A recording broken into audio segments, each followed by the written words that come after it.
Well, now to Lebanon, where initial results show that Hezbollah has been dealt a blow in parliamentary elections. The votes are still being counted, but the party, backed by Iran, appears to be losing seats as the Saudi-aligned Lebanese forces gains ground. France 24's Wassim Cornet is in Beirut with the latest results. Well, we are at the Interior Ministry here in central Beirut. My colleagues and myself were at this press conference by the Interior Minister, and we were hoping to hear the final definitive results nationwide, but that has not been the case, unfortunately. So far we have the final results in 5 of the country's 15 electoral districts. It's enough for about 38 MPs, but not enough to determine the parliamentary majority for this parliament, which is made up of 128 seats. What we did hear from the Interior Minister is that numbers circulating online are not definitive.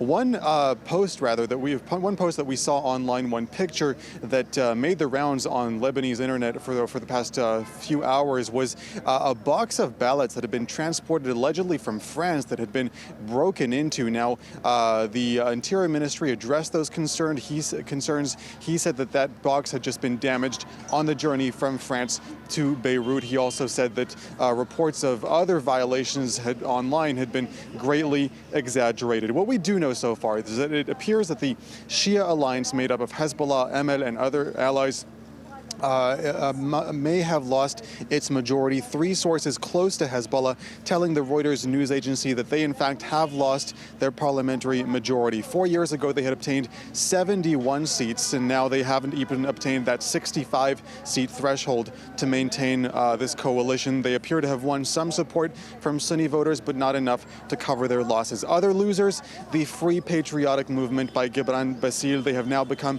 a secondary force in Christian Lebanese politics. A lot of voters shifting toward the other main Christian party called the Lebanese Forces. They won big in Sunday's election, not because they gained any significant number of seats, but because they managed to keep some power, which in this fragmented country is an achievement in and of itself. Now, of course, we've been talking a lot about the opposition candidates, the anti-establishment figures that stemmed from that popular uprising back in October of 2019.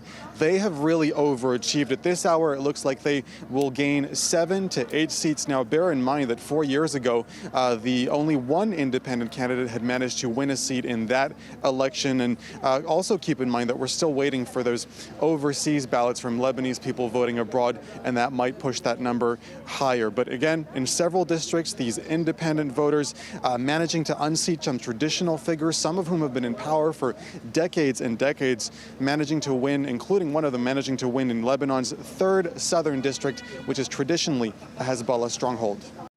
That is France 24's Wassim Cornet reporting from Beirut.